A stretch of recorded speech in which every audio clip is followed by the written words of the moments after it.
अगर किसी को अभी तक किसी भी पॉइंट में किसी भी टॉपिक में कुछ भी प्रॉब्लम हो रही हो तो अभी वो पूछ सकता है, चाहे वो ऑप्शंस की बात कर रहे थे हम लोग, options derivative, call option, put option या फिर इंडेक्स ऑप्शंस। यहाँ पर जो डिस्कस किया गया है वो हेजिंग। हेजिंग ऑलरेडी हम लोग डिस्कस कर चुके हैं, लेकिन इंडेक्स ऑप्शंस में हेजिंग कैसे किया जा सकता है वो चीज़ें यहाँ पे बताई गई है। जैसे कि हम लोग को पता है कि हेजिंग का मतलब जब भी हम लोग कोई स्टॉक सपोज मैं होल्ड करता हूँ तो वहां पे रिस्क इन्वॉल्व होता है प्राइस कम होने का। ठीक है। या फिर अगर सपोज फ्यूचर में कोई चीज मुझे खरीदनी है तो वहां पे रिस्क है प्राइस बढ़ने का, तो वो रिस्क को कैसे मैं कम कर सकता हूँ, दूसरा ट्रेड लेकर कैसे उस रिस्क को मैं खत्म कर सकता हूँ, बंद कम कर सकता हूँ, रिड्यूस कर सकता हूँ। तो वो सारी चीजें हेजिंग के अंदर आती है। ठीक है। मैं कोई स्टॉक में अगर पैसे लगा रहा हूँ तो वहां पे होल्ड करने के लिए मैं पैसे लगा रहा हूँ, तो वहां पर प्राइस कम होने का रिस्क होता है। ठीक, कि हो सकता है फ्यूचर में प्राइस कम हो जाए उस पर्टिकुलर स्टॉक का। ठीक है। तो कोई भी आप इन्वेस्टमेंट करते हो तो वहां पे रिस्क इन्वॉल्व होता है। तो हेजिंग से क्या करते हैं, आप उस रिस्क को को कम कर सकते हैं, को रिड्यूस कर सकते हैं, उसको उसको जो है मिटिगेट कर सकते हैं। ठीक है। In many cases, a hedge is an instrument or a strategy that appreciate in value when your portfolio loses value. अगर मैं पोर्टफोलियो लॉसेस की बात करूँ, सपोज मैं इन्वेस्टमेंट कर रहा हूँ, वहाँ अलग अलग सिक्योरिटीज में इन्वेस्ट कर रहा हूँ, मेरे पास मैंने पूरा पोर्टफोलियो बना लिया है। ठीक है। तो वहां पर भी रिस्क इन्वॉल्व होता है, मार्केट रिस्क। ठीक है। आपने अलग अलग स्टॉक में इन्वेस्ट तो कर दिया, डाइवर्सिफाई कर दिया, लेकिन मार्केट का रिस्क उधर इन्वॉल्व होता है कि मार्केट का जो ट्रेंड होगा सारे स्टॉक उधर ही, ज्यादातर स्टॉक्स उसी ट्रेंड में की तरफ मूव करते हैं। तो वो जो मार्केट रिस्क है, आप इंडेक्स ऑप्शन में ट्रेडिंग करके उस मार्केट रिस्क को आप रिड्यूस कर सकते हैं। ठीक है। तो जो प्राइस कम होने का रिस्क है, okay, the profit on the hedge they are for offset some or all the losses to the portfolio. Okay. तो कुछ कुछ लॉसेस या फिर पूरा का पूरा लॉसेस लॉसेस को वो हेज के थ्रू आप कवर कर सकते हो। ठीक है। कैसे, अभी हम लोग एग्जांपल से समझने की कोशिश करेंगे बाद में।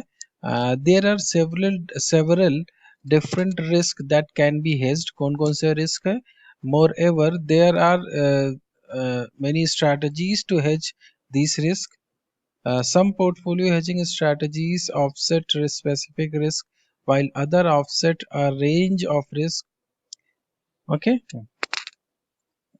Portfolio hedging can also be used to hedge against other risk, including inflation, currency risk, interest rate risk, and duration risk. So this is all about hedge. अभी हम लोग बात करते हैं hedge strategies. हेज स्ट्रैटेजीज अगर हम लोग options derivative में यूज करते हैं तो तीन तरह के इससे कर सकते हैं: spot market with options, future market with options, and portfolio hedge with options. Okay. तो सबसे पहले बात करते हैं spot market. Spot market with options मतलब स्पॉट मार्केट मतलब जब आप कोई भी स्टॉक को तुरंत बाई करते हो, फ्यूचर के लिए नहीं, आप तुरंत स्पॉट मार्केट में ही उसको बाय करते हो। तो दैट इज तो वो ट्रांजैक्शन जब करते हो, होल्ड करते हो और ओनरशिप उस स्टॉक की आपको तुरंत मिल जाती है, तो उस मार्केट को बोलते हैं spot market.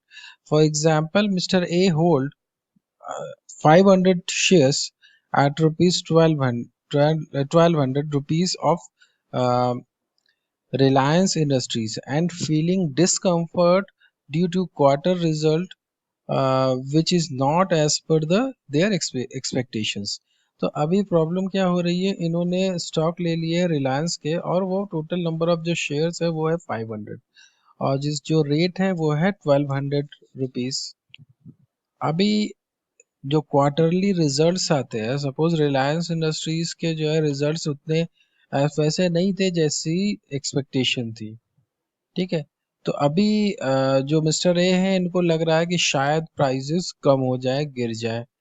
For minimize risk in spot price, mister A take contrary position in options by taking one contract of Reliance put option strike price of 1200 and pay a premium of 35 rupees। तो यहाँ पर इन्होंने mister A ने क्या किया, एक put option ले लिया।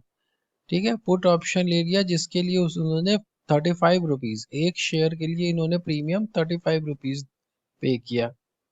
ठीक है, अब और जो टोटल नंबर ऑफ जो स्ट्राइक प्राइस है वो है 1200।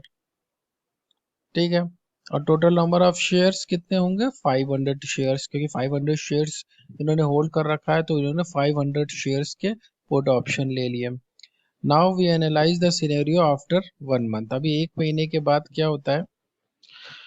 देखिए यहाँ पर क्या था, यहाँ पर जो ट्रेडिंग की गई है, हेजिंग जो की गई है, वो इस तरह से की गई है। यहाँ पर इन्होंने होल्ड कर रखा था 500 शेयर्स। ठीक है, जहाँ पे जिसका अभी मार्केट प्राइस है वो 1200 रुपीज पर शेयर है।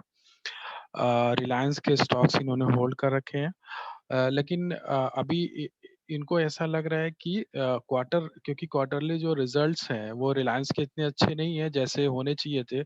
तो अभी इनको लग रहा है कि जो मिस्टर ए हैं, इनको लग रहा है कि अभी फ्यूचर में प्राइसेस कम होने वाले हैं, गिरने वाले हैं। तो अगर प्राइसेस गिरेंगे तो इनके जो भी जो शेयर्स है उनकी वैल्यू भी गिरेगी। ठीक है, तो इस रिस्क को कम करने के लिए ये इन्होंने क्या किया, हेज किया। ठीक है, इन्होंने ऑप्शंस डेरिवेटिव में ट्रेडिंग की और क्या किया, इन्होंने पुट ऑप्शन बाय किया, सेम क्वांटिटी का पुट ऑप्शन बाय किया, जितने स्टॉक्स इनके इन्होंने होल्ड कर रखे हुए थे उसी क्वांटिटी का इन्होंने पुट ऑप्शन बाय किया। पुट ऑप्शन बाय करने से मतलब क्या है कि जब आपका प्राइजेस, पुट ऑप्शन मतलब राइट टू सेल, मतलब कि जितने जैसे जैसे प्राइजेस कम होंगे जितने भी उस स्टॉक के, उतना आपको प्रॉफिट आपको मिल जाएगा। ठीक है, सपोज मैंने पुट ऑप्शन 100 रुपीज का लिया है, प्राइस सपोज फ्यूचर में 50 रुपीज हो जाते हैं, 50 रुपए हो जाते हैं, तो बीच का डिफरेंस है वो मेरा प्रॉफिट हो जाएगा। ठीक है, लेकिन पुट ऑप्शन लेने के लिए मुझे कुछ पैसे देने पड़ते हैं, प्रीमियम देना पड़ता है। ठीक, तो वो चीजें हैं यहाँ पर, उस तरह से यहाँ पर हेज किया गया है कि अगर प्राइस कम होंगे तो मुझे पुट ऑप्शन में से मुझे प्रॉफिट हो जाएगा। तो मेरी उधर मुझे जो भी लॉसेस हो रहे हैं उसको मैं आसानी से रिकवर कर सकता हूँ यहाँ से, इस कॉन्ट्रैक्ट से। अगर होल्डिंग में जो भी मुझे लॉसेस हो रहे हैं प्राइस कम होने की वजह से, मैं पुट ऑप्शन से उधर रिकवर कर लूंगा। Scenario after 1 month. अभी एक महीने के बाद क्या होता है, देखते हैं। ठीक है, क्या किया है मैंने, स्पॉट मार्केट में स्टॉक को बाय किया है, रिलायंस के शेयर्स हैं 500, टोटल नंबर ऑफ शेयर्स है, वैल्यू कितनी है 1200। और पुट ऑप्शन लिया है 500 शेयर्स के, पुट ऑप्शन लिए हुआ है जिसके लिए मैंने 35 रुपीज पर शेयर प्रीमियम दिया हुआ है। पुट ऑप्शन मतलब राइट टू सेल, मतलब अगर प्राइस कम होते हैं तो उधर मुझे प्रॉफिट होगा, और जो उधर मुझे स्पॉट मार्केट में जो मैंने होल्ड किया हुआ है वो जो स्टॉक है, अगर उधर प्राइस कम होगा तो लॉसेस होंगे। तो ये पुट ऑप्शन लेने की वजह से क्या होगा, वो लॉसेस इधर कवर हो जाएंगे। ठीक है, तो वो समझने की कोशिश करते हैं कैसे। Case 1, Reliance spot price is 1400। अभी सपोज रिलायंस के प्राइस कितने हो जाते हैं, 1400 हो जाते हैं। ठीक है, उस सिचुएशन में क्या होगा, जो आपने स्पॉट, जो आपका प्राइस है जो 1200 था वो 1400 हो गया, यानी कि अभी आपके स्टॉक की वैल्यू कितनी हो गई, सॉरी आपका प्रॉफिट इधर कितना किधर कितना निकल के आ गया, 1400 माइनस 1200, यानी कि 200 इंटू 500, 200 इंटू 500 यानी कि 1 लाख, 1 लाख रुपए का इधर आपको प्रॉफिट हो गया। लेकिन अभी प्रॉब्लम क्या है, आपने पुट ऑप्शन लिया हुआ है और प्राइसेस बढ़ चुके हैं, तो इधर आपको लॉस हो जाएगा। इधर लॉस कितना होगा, जो आपने 35 रुपीज जो प्रीमियम के दिया है, 35 रुपीज आपने प्रीमियम की दिए, वही मैक्सिमम आपका लॉस होगा। तो 35 इंटू 500 यानी कि 17,500 रुपीज, ये आपका लॉस इधर पुट ऑप्शन से हो गया। अभी और जो ये मैंने कॉम्बिनेशन बनाया हुआ था, यहाँ पे जो टोटल जो नेट प्रॉफिट है वो कितना है, 1 लाख माइनस 17,500 यानी कि 82,500 रुपीज। ठीक है, ये आपका प्रॉफिट हो गया है। इस कॉम्बिनेशन में। ठीक है, ये तो सिचुएशन पॉजिटिव रहा मार्केट, तो तब ये सिचुएशन बनेगी। जो आपने सोचा था वैसे ही मूवमेंट हुए, प्राइसेस बढ़े, तभी आपने होल्ड किया हुआ था स्टॉक को। आपको लग रहा था प्राइस बढ़ेगा, लेकिन आपने प्राइस कम होने के रिस्क को कम करने के लिए आपने उस उधर पुट ऑप्शन ले लिया था। तो ये तो जैसे एक्सपेक्टेशंस थी वैसे अगर प्राइस मूवमेंट हुआ तो आपको 82,500 हुआ। लेकिन अभी क्या हुआ, प्राइस कम हो गए। कितने हो गए, 1,050 रुपीज हो गए। तो 1,050 रुपीज होने की वजह से जो लॉस हुआ वो कितना हो गया, 1,200 माइनस 1,050, यानी कि 150 इंटू 500 रुपीज, यानी कि 75,000 रुपीज का आपको इधर लॉस हो गया। इसीलिए मैंने पुट ऑप्शन लिया हुआ था कि अगर प्राइसेस कम होते हैं तो वो लॉस इधर कवर हो जाए। तो अभी क्या लॉस इन पुट प्रीमियम, देखिए प्रीमियम तो आपको पे करना ही करना है। ठीक है, वो तो वहां तो कोई, वहां वो तो पे करना ही करना है, 35 रुपीज, यानी कि 17,500 रुपीज। तो मैंने यहाँ पे क्या किया, जो आपका इस समय जो आपका जो प्राइस था 1,200, ठीक है, उसमें से 35 रुपीज पहले निकाल दिया। ठीक है, तो अभी कितना बचा, 1,165 रुपीज। इस समय प्राइस कितना है, 1,050 रुपीज। तो यानी ये डिफरेंस जो है, और इसको अगर मैं मल्टीप्लाई करता हूँ 500 टोटल नंबर ऑफ शेयर्स, तो इधर मुझे जो पुट ऑप्शन लेने से जो प्रॉफिट हो रहा है, यहाँ पे लॉस दिखा हुआ है लेकिन ये प्रॉफिट है, गलत दिखा हुआ है। तो यहाँ पर मुझे 57,500 रुपीज का प्रॉफिट हो गया। पुट ऑप्शन मैंने लिया जहां पर स्ट्राइक प्राइस जो है वो है 1,400 rupees, sorry 1,200 rupees strike price है। इस समय प्राइस मार्केट की 1,050 रुपीज है। ठीक है, 1,050 रुपीज, 1,200 रुपीज आपका स्ट्राइक प्राइस, 1,200 माइनस 1,050, यानी कि 150 रुपीज का इधर प्रॉफिट हो रहा है। 150 में से आपने 35 रुपीज प्रीमियम के दिए थे, तो 150 माइनस 35, यानी कि आपके 115 रुपीज, ये आपका ओवरऑल प्रॉफिट हुआ। यानी 115 इंटू 500 हो जाएगा 57,500। ठीक है, इस तरह से भी कैलकुलेट कर सकते हो। तो यहाँ पर क्या हो रहा है, जो आपने स्पॉट मार्केट है, जो आपने स्टॉक होल्ड किया हुआ था, वहां पे लॉस हो रहा है 75,000 का। और पुट ऑप्शन जो आपने लिया हुआ था वहां पे प्रॉफिट हो रहा है 57,500 रुपीज। तो कुल मिला के जो आपका ओवरऑल जो आपका लॉस हो रहा है वो हो रहा है 17,500 रुपीज।